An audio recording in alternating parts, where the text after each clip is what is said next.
Let's crack on with today's first story, which comes from Prophet Comfortable 717 from the Am I the Arsehole subreddit and says, "Am I the arsehole for refusing my boyfriend's demand about me dancing at my cousin's wedding?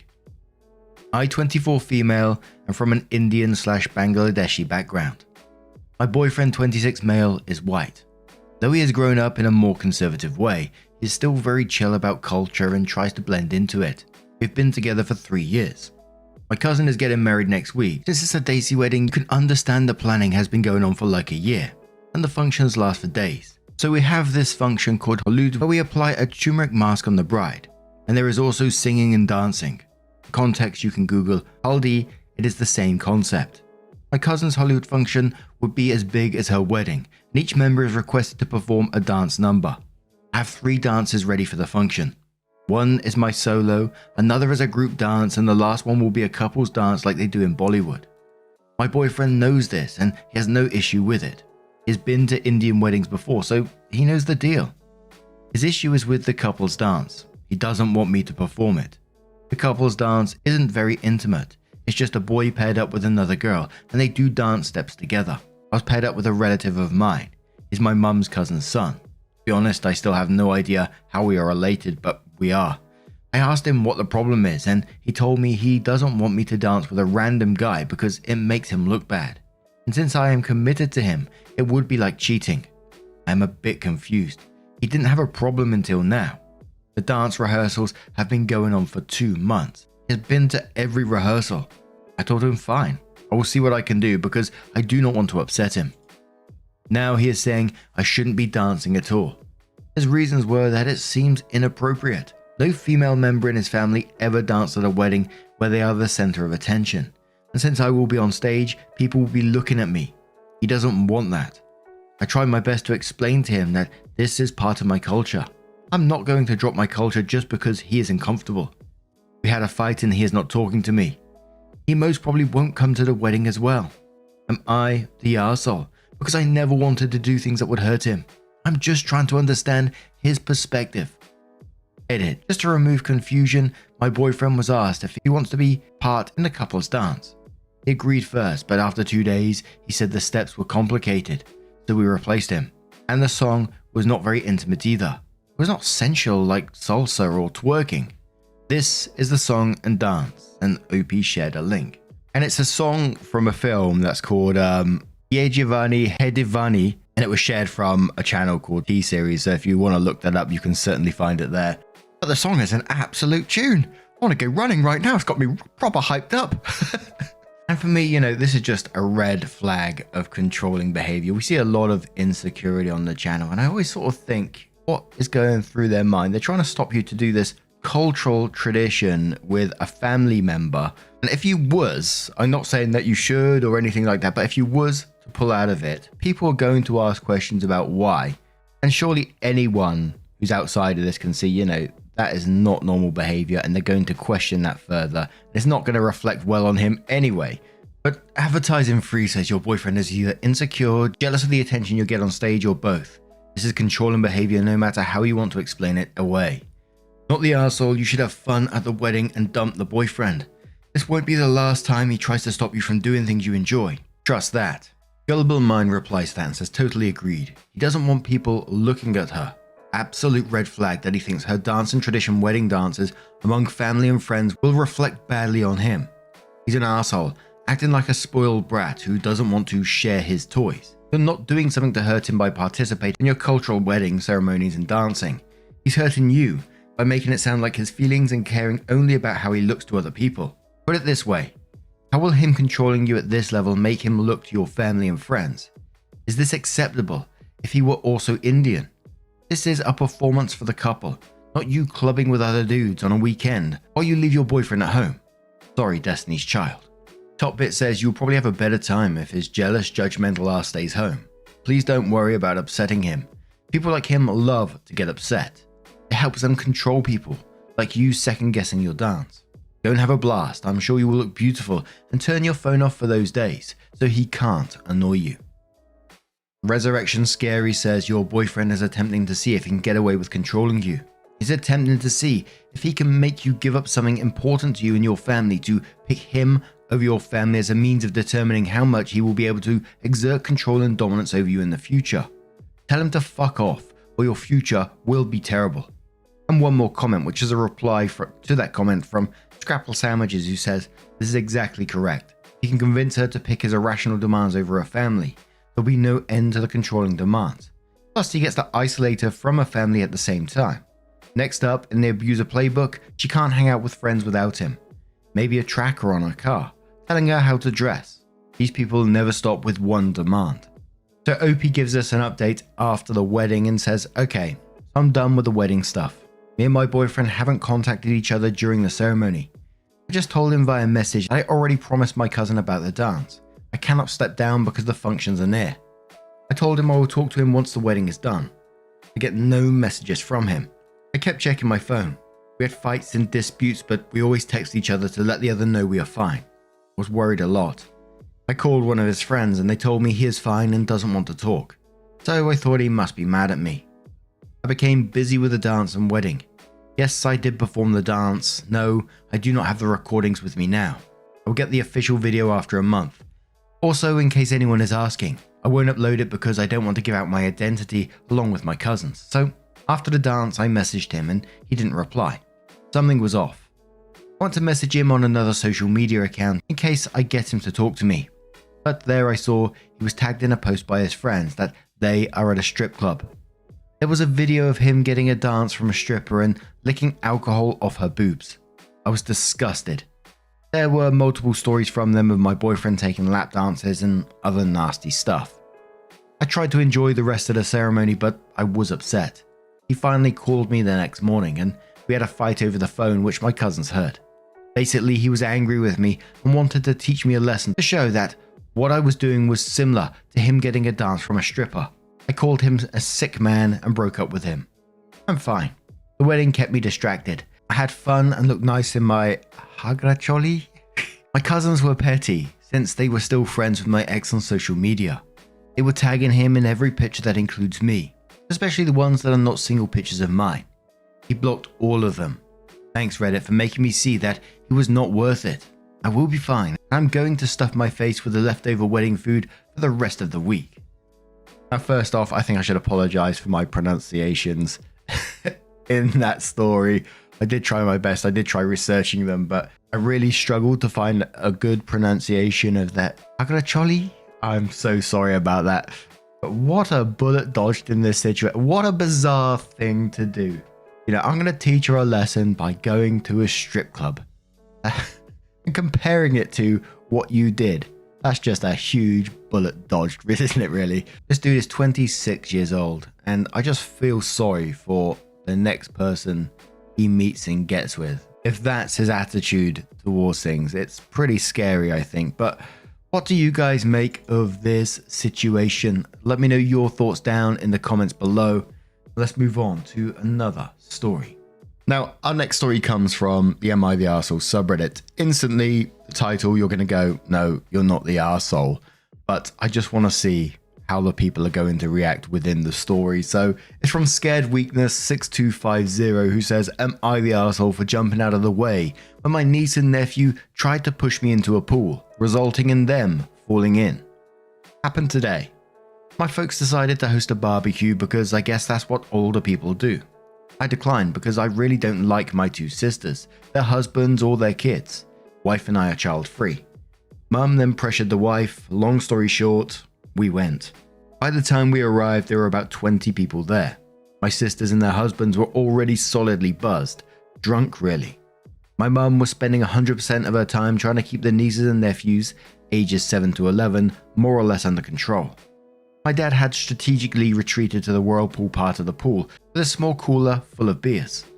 My wife and I made small talk with miscellaneous people, ate food, and had a frozen margarita. Sisters and brother-in-laws took turns criticizing us for being late, not being in our swimsuits and screwing up the vibe. Whatever, typical suburban summer get-together. About 45 minutes in, two of the kids ran at one of the neighbor's guests who was standing next to the pool and pushed her in. She was at the pool steps, stumbled in but didn't fall, so only got half wet. She was clearly very unhappy about it, but she didn't make a scene. Just went over to where the parents were, grabbed their towels, dried herself off, and left. Sisters and brother-in-laws thought it was all great fun. A bit later, I was standing a few feet away from the pool, chatting away with someone.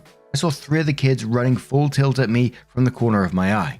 Obviously, I was next. Not that it's terribly difficult to outwit young kids, but I just jumped out of their way at the last second. All 3 of them ran straight into the pool at full speed. Most of the other guests, including my wife and me, started laughing, but their mums, who I mentioned were pretty shit-faced, absolutely freaked out. Apparently 2 of the kids couldn't swim, even though they were in swimsuits. Since I wasn't in swim gear, I stepped back from the pool and let other people fish the kids out. The kids were bawling their heads off like they'd lost a limb. At that point, all hell broke loose. The 4 drunk parents were yelling at everyone in general and me in particular for nearly letting their kids drown, and also because 2 of the kids had been videoing the trick using their parents' iPhones, which were now at the bottom of the pool. One of my brother-in-laws got into the pool to try and retrieve the phones, but his BMI and BAC made that impossible. No one else volunteered to help, unsurprising given that my sisters were still bitching at everyone. I told my sisters it was their job to watch their kids and that if anything had happened to them, it would have been their responsibility, not mine. There were some pretty strong words on both sides. Wife and I left after the other brother-in-law fell over and face planted while yelling at us. Now they're saying I should have just let the little shits knock me into the pool and have their fun, and ruin my phone. So, am I the arsehole? Side note, Dad of course never got out the whirlpool. He's just sitting there watching that drama unfold, holy shit.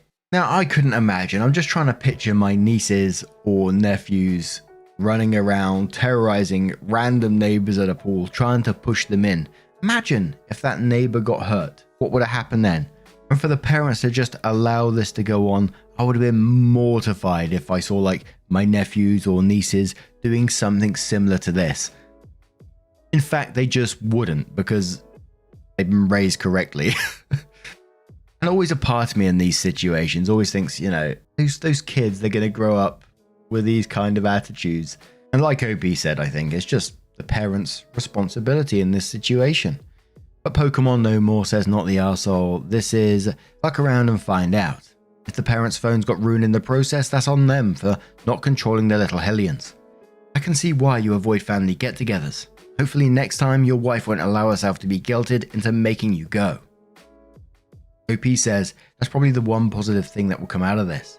Wife is much more tolerant and forgiving than I am towards my siblings, but based on what she is saying on the way home, I think she has had it with them as well. Careless League says not the arsehole. Talk about raising your kids to be disrespectful arseholes and being irresponsible parents. What kind of parents get shit-faced when their children are playing in and around a fucking pool? Especially when they know that their kids can't fucking swim. Hero Brian says not the arsehole. People tried being arses to you. You avoided them. OP says I realized they're just kids and they were just having fun. The fact that they thought this was okay is more of a reflection of their parents and them. Just wish we hadn't gone. It's nice to see my folks and their neighbors, but I really don't like my sisters or their husbands. They don't hide their envy of us and they're just exhausting to be around. And one more comment from Bamf who says not the arsehole. 2 points. 1 for the kids. If you're going to try and push people in the pool, winding up in the pool yourself is a risk you take. Therefore, if you don't want to get wet, don't try to push people in. This is even more important if you can't swim. 2 for the parents. They're your kids. They are your responsibility. It's fine to have fun at a cookout, but if there is an obvious danger nearby, like a pool, it is your responsibility to not get so drunk that you can't keep an eye on your own kids. Should they do something stupid, like try to push people in the pool that don't want to get wet. You are fine in this situation. There is no reason you'd have to be terrorized by kids just because they are bored. Now put yourself in OP's position. What would you do in it? Do you feel that OP is justified in moving out the way and letting those kids fall in the pool? Or maybe you've got a different opinion on this matter. I can only see it going one way though, to be quite honest. Let me know your thoughts down in the comments below and let's move on to another story. Now our next story comes from Most Fit Bobo, who says, am I the arsehole for deleting my cousin's wedding pictures that I wasn't paid for? My younger cousin's wedding was last December, and she asked me to be a photographer for the wedding. I'm a semi-professional photographer. She told me what types of photos she wanted, and I gave her a quote of just under 1k. Wedding happens, I take pictures, I edit them, then wait for payment, which we agreed I'd get in full after the wedding before sending any pictures. However, suddenly she didn't have money and wanted to set up a payment plan to pay it off in 8 months and still get the pictures now. It's not that I don't trust her, but once you start opening such doors, you'll find it hard to close them. So I told her we could do the payment plan, but the photos will only be released when the full amount is paid. They didn't even add interest. She didn't respond. February rolls in and she asked to at least see the samples to confirm they were worth the price. I sent 4 pictures and she says she'll show them to her husband and get back to me. Due silence for a week or 2 until I asked for an update, and she responded saying she's still discussing it with him. I told her this was getting long and she must just start paying now, and she ignored me again. So I'd saved the photos on my roommate's flash drive temporarily while I was waiting on the actual hard drive. June came around and he texted me while I was working saying he needed to use it and took it from my room but saw there were still files on it. He couldn't move it to his laptop because it didn't have space, thus him needing the flash. So he was asking if he could delete the files. I said fine and he deleted them. I still had about 20 of the photos saved on my phone from when I was choosing/sending the samples, so I just explained the situation in a message to her and sent the existing photos free of charge. That was last month and I'm still getting flamed for this. She's been slandering me online and has quite literally created a division between our families, and to the point that our mums don't talk now. I obviously feel bad, but also feel like given the circumstances, I wasn't really in the wrong. I still acknowledge that it's obviously very shitty for her, but I would have wished to avoid. What do you guys think? Am I the arsehole? And we're starting the comments with the old man who says everyone sucks here. I agree with not sending the photos until you receive the money. She was obviously planning on stiffing you. However, if this is how you handle your product, borrowing a flash drive to store the only copy of someone's photos, you should give up the claim to being any sort of professional photographer. Lovely Aria replies to that and says, agree. Every professional photographer I know, and I was one for about 5 years, has backups of their paid work. God forbid a computer crashes and you lost the photos from someone's special day. There is no way OP can call himself a semi-professional while storing wedding images on a freaking flash drive with no backup. Cold Drain says, you couldn't get a hard drive between December and June. Run us all through the semi-professional aspect of being a photographer again. Is this the reference you really want when trying to get future work? You suck, they suck, I feel sorry for your roommate. Everyone sucks here. Cricket Worker says not the arsehole, she played around too much and continued to drag out her responses. No payment, no photos, simple. Family or not, she was given options. She didn't respond in a timely manner with a solution. Now she gets nothing. I don't understand why people hire others for their services if they don't even have the money. Surely everybody else got paid. I'm sure she was hoping as family you would just say F it and hand them over if she dragged long enough. Empress says everyone sucks here. She was trying to stiff you. She's obviously an arsehole. However, if you're going to take professional jobs, you need to have the equipment necessary before the job, not after. You should not have agreed to the job if you didn't have the memory space to store the photos safely. Did you have a contract? What did it say about payment? While your cousin is wrong to have never paid, your choices sound far from professional. And a final comment from Prairie Mountain Zen who says everyone sucks here. You two had a deal and she's in the wrong for changing the terms after you already had done the job. But you're a semi-professional photographer and you don't own a flash drive. Really? You are equally in the wrong for completely erasing your cousin's photos without at least giving her a firm deadline for payments to begin, before you just deleted everything. You should have informed her that you were going to erase the photos if she didn't meet the deadline instead of just going nuclear and trashing all of them. Those were irreplaceable, and doing that was just spiteful. But now I'm going to turn it to you guys. What do you guys make of this situation? How would you deal with it if it was you?